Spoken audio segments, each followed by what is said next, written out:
So you want to know more about Mormon settler colonialism and the Latter-day Saints' relationship to Native Americans. There is a brand new book out that I'm really excited about. Elise Boxer's Mormon Settler Colonialism, Inventing the Lamanite, published by the University of Oklahoma Press. It brings the tools of the academic community, Native American and Indigenous studies, to make visible how settler colonialism structures Mormon life, Mormon history, and the Mormon community. It's a sweeping story that goes from the Joseph Smith era all the way to the present and discussing the 2020 Come Follow Me Sunday school curriculum. The book reflects a growing scholarly field of academic discourse, an attempt to decolonize narratives that are structured on racial assumptions and perpetuate some of the legacies of colonialism in general.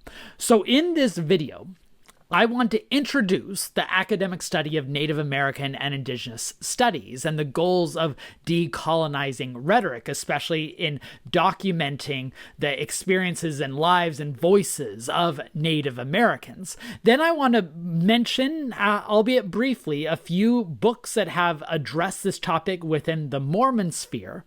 And then I'm very pleased to share I have an interview with Dr. Elise Boxer about her new book, Mormon Settler Colonialism. Following my video with Dr. Boxer, I will then offer a few of my own thoughts and lessons that I took away from reading the wonderful books. Spoiler, I really enjoyed it and I strongly recommend it to others. Let's dig in.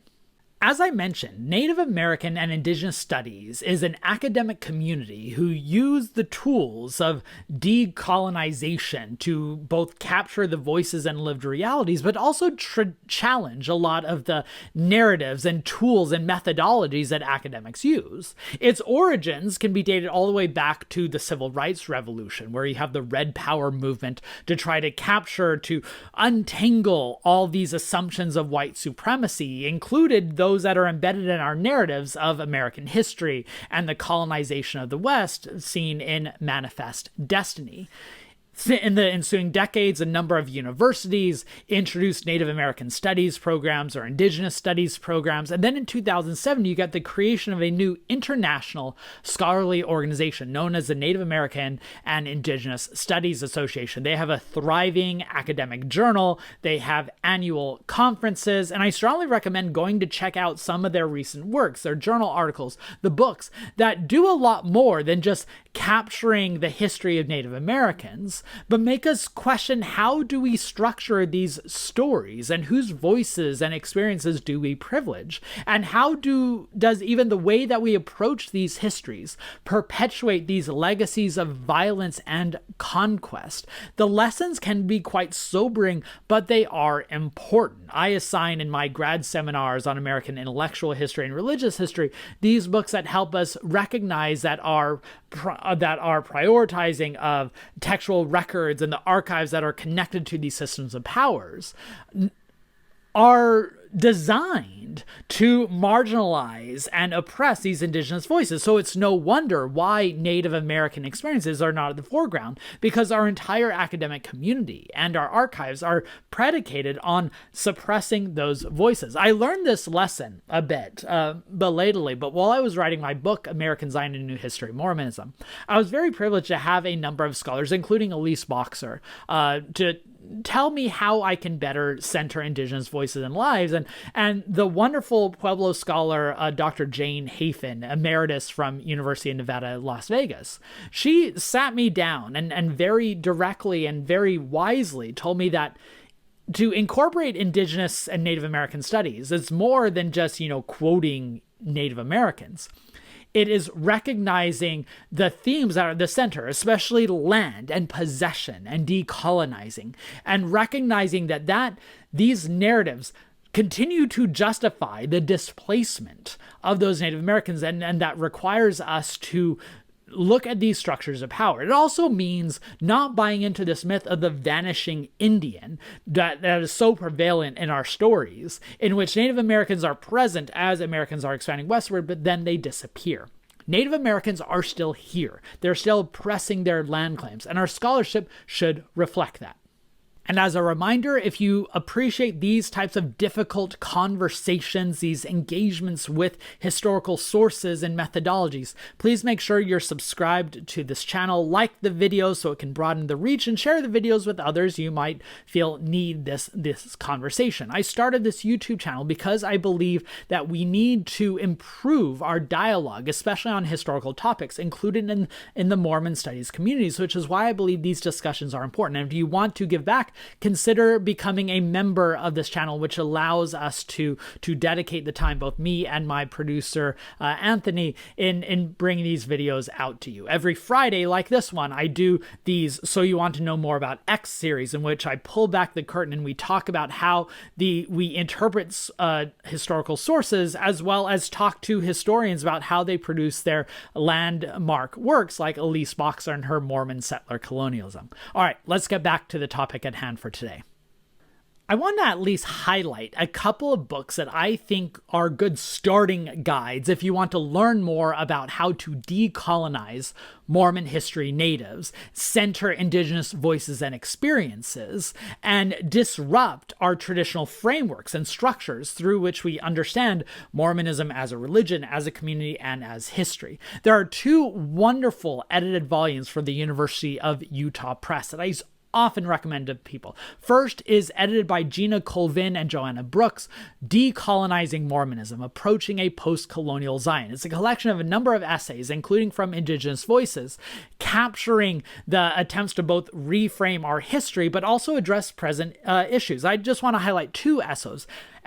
Angela Baca's wonderful essay on his experience as filmmaking and how Native Americans and the Lamanites are depicted in Mormon visual and cultural history was quite a reckoning that still needs to be done. And Gina Colvin, one of the editors of the volume, wrote a chapter about her experience from a Maori perspective, that this colonization influence within the Latter-day Saints, which is global, means we should center those Indigenous voices like the Maori in our narratives and ask, what does that tell us about the Mormon mission? The other University of Utah Press volume that I strongly recommend is Jane Hafen, who I've mentioned before, and Brendan Rensink, the wonderful scholar at BYU, and the volume is titled Essays on American Indian and Mormon History. This is much more historically based, and I'm going to be doing a video in a couple weeks on Mormons and Native Americans in a historical perspective when talking about the new Wakara biography, so stay tuned for that.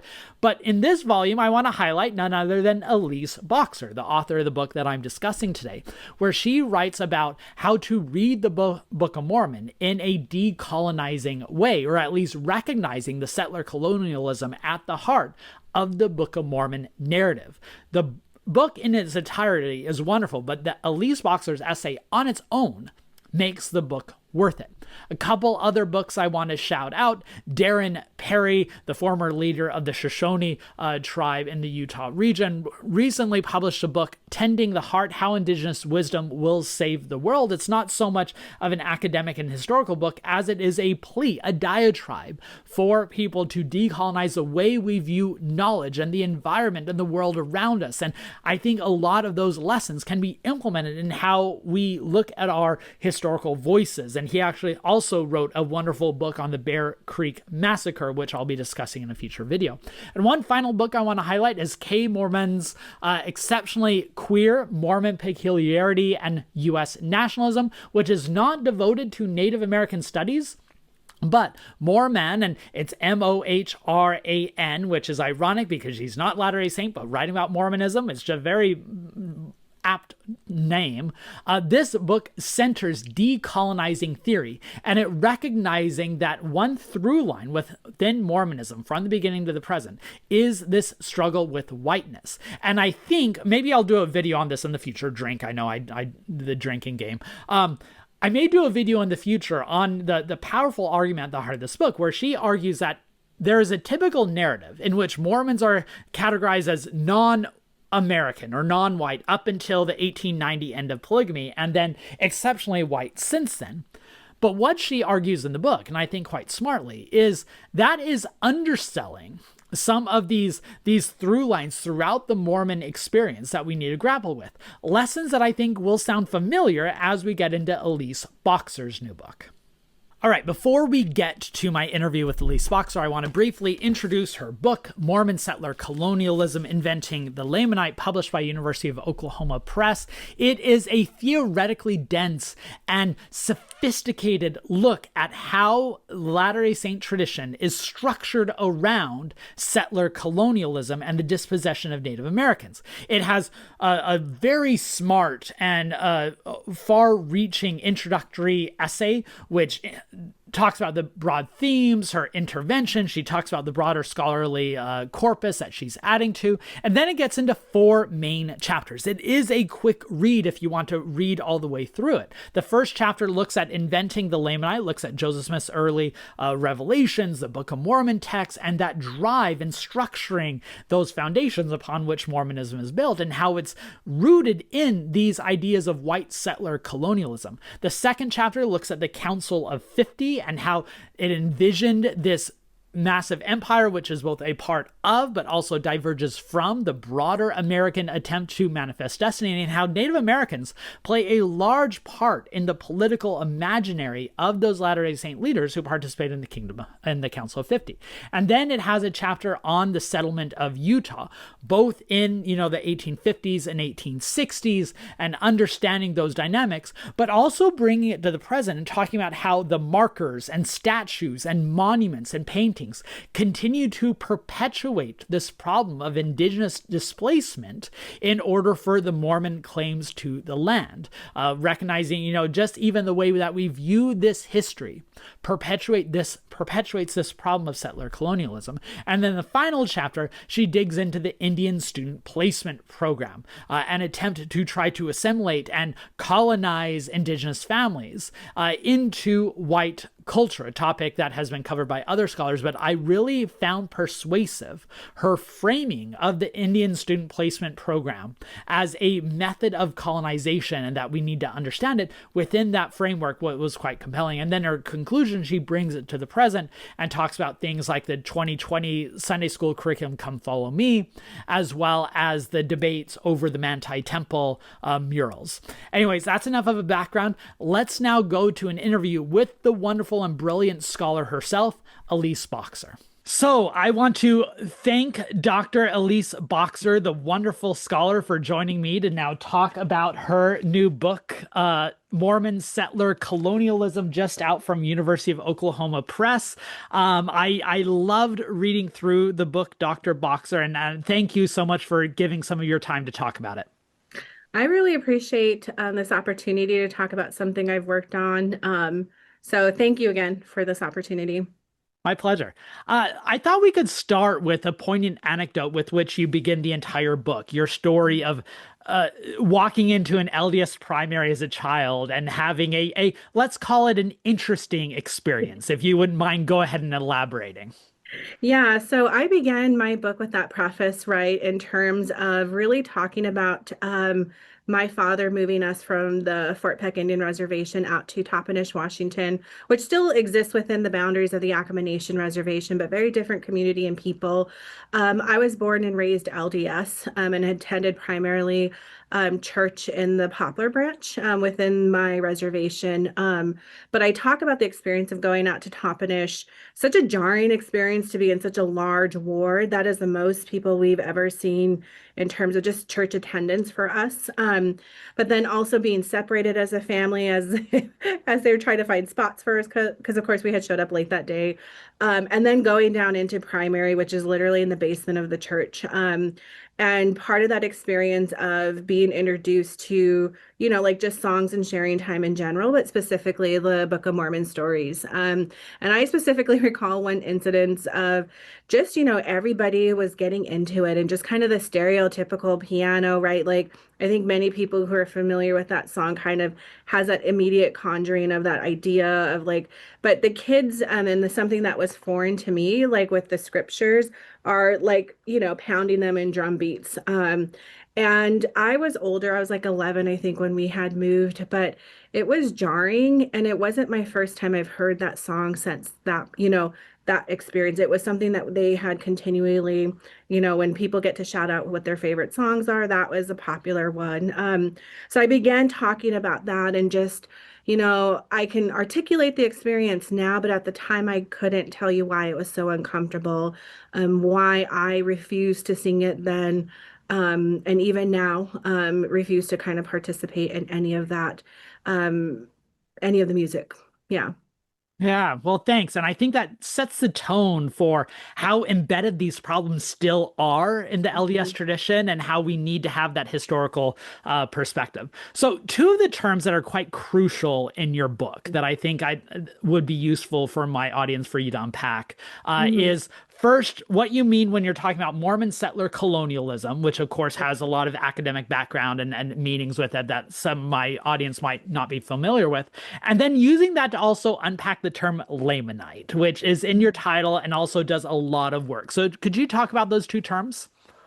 Yeah, so this is again like one of those in terms of thinking about Mormon settler colonialism. That's kind of what my argument with my book is that we haven't talked about Mormon settler colonialism specifically, but just looking at settler colonialism specifically first is as we know that we'll see, for example, Patrick Wolf's right kind of argument in terms of elimination of the native that he says, right, like it's not an event, it's a structure. And that settler colonialism, the end goal isn't always genocidal, but what we're missing is kind of like that erasure, right, of Indigenous people, the possession, right, of Indigenous people, but more specifically, settler colonialism is about settlers that are coming in with the intention of staying, and then how they transform the space around them, right? And that includes transformation of land. And what is important about all of this is that it's really about land. Land is central to that particular vision. And so my argument in my book really is that idea of Mormon settler colonialism and this idea of Zion, right? That idea like shifts, right? We can see it at different moments within the Mormon experience, but eventually, as we see Mormon settlers settle in what is now Salt Lake City, right, that's a manifestation of like that center of power and which that center power like emanates. But then they are structuring in relation to Indigenous people that idea of Lamanite, right? So Lamanite as a subject position exists within settler colonialism. And really kind of this idea is it's fluid and it changes over time. And I think that's important to acknowledge, right? Is that my argument is that I'm using like Joseph Smith, I'm using the Book of Mormon, the Doctrine and Covenants and speeches, etc., to really kind of elucidate and illustrate that idea of not just Mormon settler colonialism as it's imagined and structured, but then ultimately also how that then gets applied to Indigenous people. And that category, right, or that subject position is important because it again is fluid. So even if we look at Joseph Smith, right, it's very much of like the Western tribes. Well, then we know that it changes, right? And it expands to include American Indian people, and then eventually expands to include like Native Hawaiian people, right? Latin America, Pacific Islanders, just generally. But I point that to say is that subject position about Lamanite people, it's important to understand that it's fluid and changes. And even though I specifically focus on the American Indian context and experience, both Lamanite and that idea of Mormon settlers broadly, those exist together and in contrast with one another, right? You can't have Mormon settlers imagining and possessing Indigenous people without Indigenous people or Lamanite. And the reason I use Lamanite is because that religious doctrine, kind of as you pointed out with Book of Mormon stories as a song being embedded in the culture of the church, right? These ideas about Lamanite get embedded, and we see them emerge time and time again in the 19th century and the 20th. And then, in fact, you'll, at the end of my book, right, I really use it examples of modern Mormon settler colonialism, particularly right with the Come Follow Me manual in 2020. But those ideas about the dark curse, right, the skin, and how that gets like related. But it's just my point is to make that visible to people who are not familiar with it. I also enjoyed how in your conclusion in your modern examples you bring up the Manti Temple. And Yeah. that was something that was an important lesson for like me to hear too, that there are a lot of us that were up in arms about, the murals being taken down in the Manti Temple. And you make this really good point that yeah, those murals have, relevance and historical significance with the pioneer work, but they're also visual embodiment of this Lamanite discourse, which still continues for Mhm. today. And those Yep. voices and that perspective just doesn't typically get brought up. Right. Yeah. And I mean, and again, I appreciate that because And it's not to say, right, and I hope that people, when they walk away, is that I'm not attacking Mormons, right? I'm not attacking Mormon settlers. What I'm just trying to do is to make visible, like, again, as you point out, the structures, and that idea of Mormon pioneer temples as like a literal structure on the land, like that was Indigenous land, right? And then that very sacred space, how we're embedding stories about Indigenous people, right, into the very existence of how we then ultimately imagine Indigenous people. And for the most part, it kind of, and Mormons aren't unique, right? This reflects larger American society, and where if people don't have any real connection with Indigenous people, we can just assume that Indigenous people or Lamanites are a people of the past, right? And so it's easy to kind of erase and just rely on those constructs to imagine, right, Lamanite people as part of this colonial imaginary. The vanishing Indian Yeah. story. Yeah. Yep.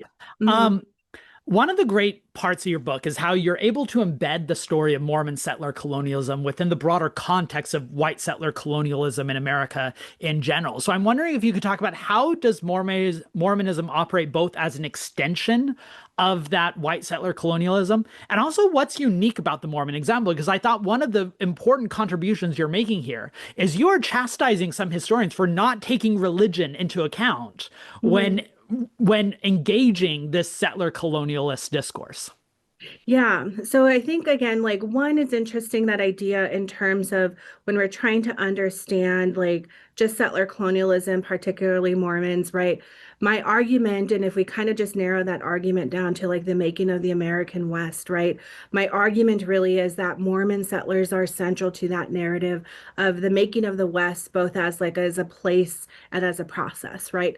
Mormons were literally on like the cusp of that, whether we talk about from Nauvoo, right, in that particular moment as like a colonial outpost, both literally and figuratively, right? And then again, as they move west, they also serve an extension, right, of US settler colonial empire project. And so they are on the forefront. And it's really interesting because again, my argument is that Mormon settlers are able to do that because they are white, right? They're able to move with their sovereignty. And so at times they are moving west, right? They're able to do it because they are white. But also that it serves like, again, they're not at odds at that particular moment with like the United States because the goal is really eventually colonization, right? Like in terms of like coast to coast. And so I think that's where Mormons really kind of get left out of that particular conversation, right? I would say broadly, we understand it with Mormon history and Mormon studies, right? But my argument is like thinking about that. My other argument is the intersection of Indigenous studies. For some reason, right, Mormon settlers are also erased in a very interesting way in that they are not, we don't talk about Mormons or Mormon settler colonialism within Indigenous studies. And that's kind of where I'm trying to make that argument and fit that in to say that these two things go hand in hand, right? Indigenous people ultimately are impacted by the arrival of Mormon settlers, the dispossession from their land. And at the other time, I also, make that argument is that it's interesting because Mormons are, we have like US manifest destiny, the God-given right, right, to move west. But then Mormons are unique in that they are extra special, right? And that you have Mormon manifest destiny. And this is where, again, that argument of right religious discourse becomes important because when you tie it into the Book of Mormon, right, what we are seeing is that again Mormons have a place like they are predestined right to be in these particular places, and that is why I think again Mormon settler colonialism makes that visible, right? That importance of like it's not just a political project, right? It's a religious project, and it's how do Mormon settlers realize Zion at the expense of Indigenous people. Well put. One of the important points that I took from your book is this corollary of both the construction of the Lamanite, but also the construction of whiteness, and that you can understand how Mormons are performing whiteness. And one of the lines that I think caught this confluence was you said that, quote, Indigenous peoples had to remain Lamanite to Mhm. justify Mormon possession. Could you unpack that a bit more and why that construction of the Lamanite was so crucial in the Latter-day Saint understanding of themselves, and also, of course, the settler Mhm. colonialism and ownership of the physical land? Right. Yeah, so that line I think is like interesting and because again, it's sometimes uncomfortable to write about it in a way that makes sense, right? And um and that people aren't going to outright reject it. And I guess really what that line is meant to say is that Indigenous people as like the other is vital to the Mormon settler colonial project in that Lamanite people, right, or again, American Indian people or Indigenous people are always seen as a fallen people, right? They are a people who've lost like their true religion and their true religion being Mormonism. And so my argument is that even though Mormons eventually do get, or excuse me, Indigenous people do become Mormon, right, and are baptized, they never fully are able to shed, right, that kind of fallen status categorization. And because of that, right, they're never going to be full members of the church, and that they, because then ultimately it undermines Mormon possession of land, right? Mhm. And so that's my argument is that ideas of Lamanite have to exist in contrast to the Mormon settler colonial project or to the categories even of whiteness of Mormon settlers, is because again, Mormons, as they kind of move into what Eve Tuck, right, and Wayne Yang argue with the ideas of, settler colonialism and decolonization is not a metaphor, is that that shift to belonging, that shift to innocence can only happen if it's predicated on the existence of Indigenous people. Mhm. And so that is why that is vital. And that is why ultimately, um, if you took a more radical interpretation, right, of like religious doctrine and text, it's interesting because, right, Mormon settlers, primarily, people who are fit in the categories of white, they want to save Lamanite people for their own eternal salvation, but yet at the same time, you know, in doing so disrupts their place right within that. And so that is why I say, like, again, Lamanite people, Indigenous people as Lamanites is always going to be a category because then it disrupts Mormon belonging to the land, including land that the LDS Church continues to claim today. So it's probably not a surprise to a lot of readers that you're able to unpack all this white supremacy and settler colonialism at the heart of the LDS institution and leaders. But what may surprise some is you level what I think is a very important and sobering critique also at the historical establishment and the Mormon studies community, saying that in many historical books, and I'm guilty of this as well, in our emphasizing how Mormons were othered and sometimes racialized, we are both perpetuating this kind of this victim narrative, this innocent narrative that you've been talking about, as well as making invisible the way that Latter-day Saints themselves were settler colonialists. So I'm hoping you could emphasize, you could talk about why it's so important to highlight, to center in our historical works the Mormon settler position of power and structure and land ownership, rather than falling prey to this long-standing narrative of the Mormons as the other and as the victims. That's a really great question, and it's one too where it's hard to, as a trained historian myself, right? Like, but I guess my point and my argument and like your question as well is to really think about and have historians think about the theories and methodologies that they're utilizing to understand the past, right? And to understand that the Mormon experience, primarily the focus of all the books that are being produced about Mormons, right, by Mormons and non-Mormons alike, um, is written from very much privileging those particular worldviews and perspectives. And that's not to say that's erroneous. It's more to say if we shift the center, right, and if we kind of turn that center on itself, that is where we make visible, right, Mormon settler colonialism as a structure, right? Because even Mormons who are being religiously persecuted are making decisions, right, about their life and the future of like the LDS Church or their future, right? But it's done within these systems of power. And so I do think that again, that these structures primarily have to be made visible in order to better understand experiences. And it's not just Mormon settlers, it's even, I would make that argument, which is what I hope my next book project is going to explore more completely, is how do Mormon Indigenous members make sense of their own identity, right? Because identity is so complicated in general, right?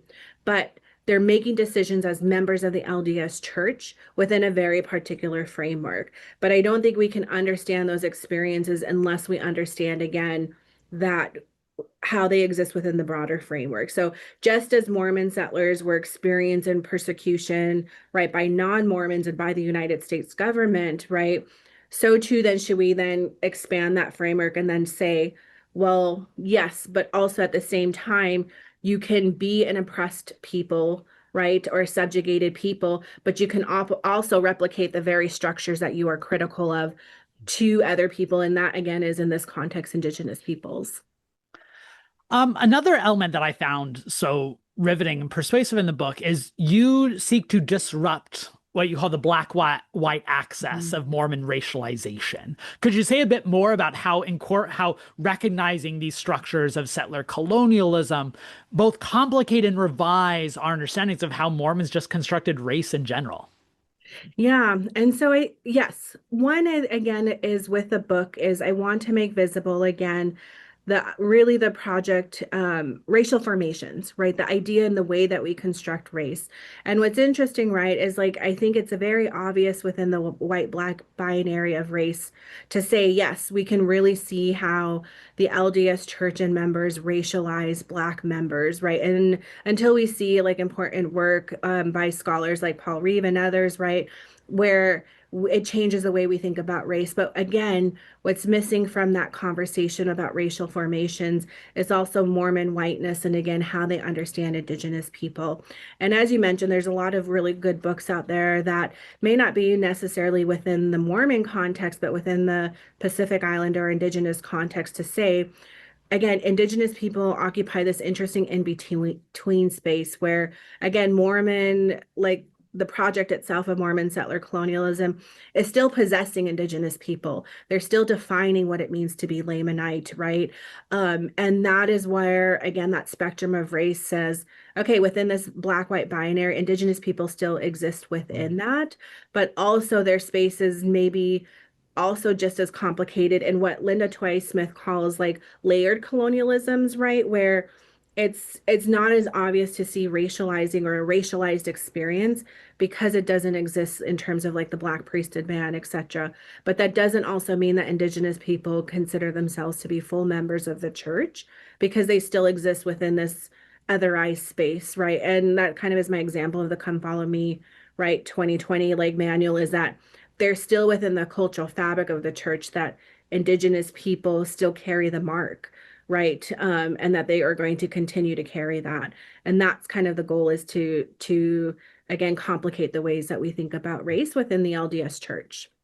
And that's a great segue into my final Mhm. question. And one of the most powerful parts in the book is not just, recognizing these racial structures that frame the entire LDS community, but trying to prioritize the voices and experiences of these indigenous members. And so I'm wondering, drawing from this great, wonderful tradition of Native American Indigenous studies, how do you use these decolonizing tools to incorporate these voices that are typically marginalized and oppressed and highlight these themes that are typically pushed aside in our narratives of American religious and Mormon history? Mhm. So I think one is I made a point of this in terms of in the book that this is not a decolonial project yet. What I do want to make visible, right, is again, settler colonialism as an expression of imperialism in general. And the goal, again, with the book was really to make visible like these ideas about the other, right? This discursive field of knowledge about Lamanite people, right, as a category or as a subject position. But I do think that moving forward, and I'm going to go back to my example for my next book, is that I'm interested in my own community. So having grown up in Poplar, Montana, which is again home to the Fort Peck Assiniboine and Sioux tribes, is that members in that particular community express Mormonism very differently. And if we're using a decolonial framework, how do they make sense of their identity, right? Because they're existing within different structures of Mormonism, but then within the broader U.S. like U.S. right settler colonial project. And I'm really interested in identity, whether again contestations in terms of thinking about who's enrolled, who's not, right? But also who knows languages, who doesn't know their history, right? Are you baptized? Are you active? Are you practicing?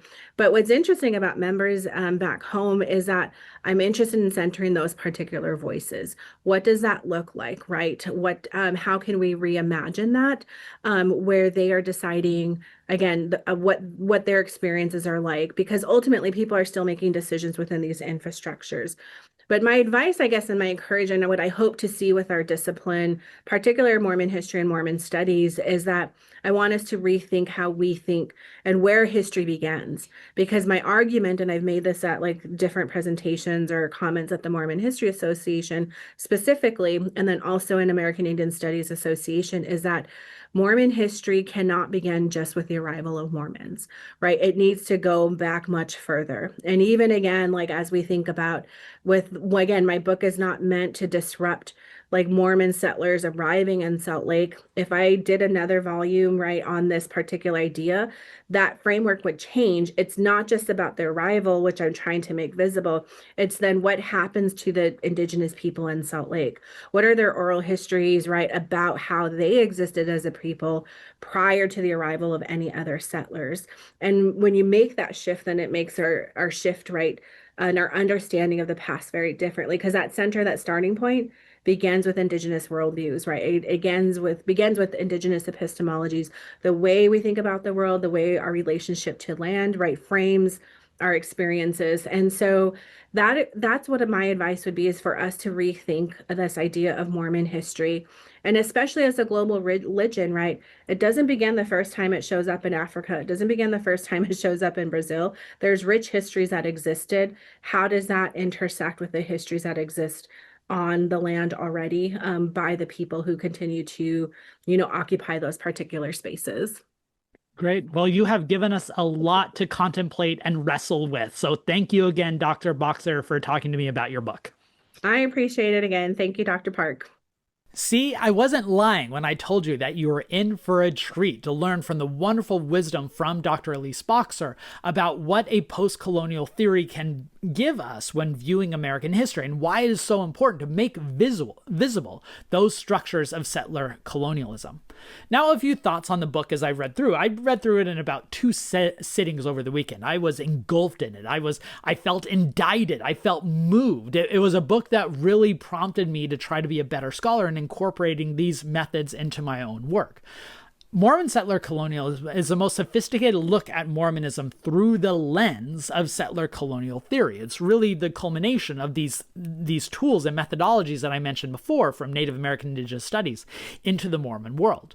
The Book of Mormon in this telling was not created by Indigenous peoples, disrupting that myth, but it was created to give meaning to colonialism and the Indigenous, and that Mormon colonization necessitated this creation of the Lamanite, and that story is perpetuated in order to retain the Latter-day Saint tradition's current place and position of power.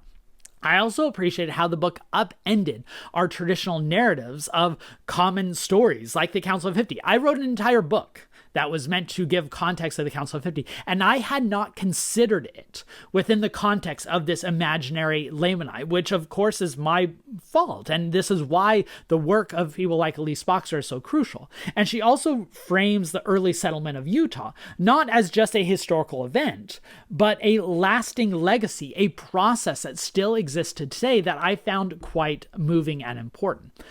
And connected to that, I thought this book directly speaks to the present, not just in discussing monuments and statues and curriculum, but the need to capturing this settler colonialism of the past is necessary to confront those structures of inequality in the present, and recognizing how scholars, and I'll include my own work in there too, have perpetuated some of these these frameworks and narratives that continue this harm. And that's why we need a reckoning. Now, I will note there are a few limits in this book for some readers.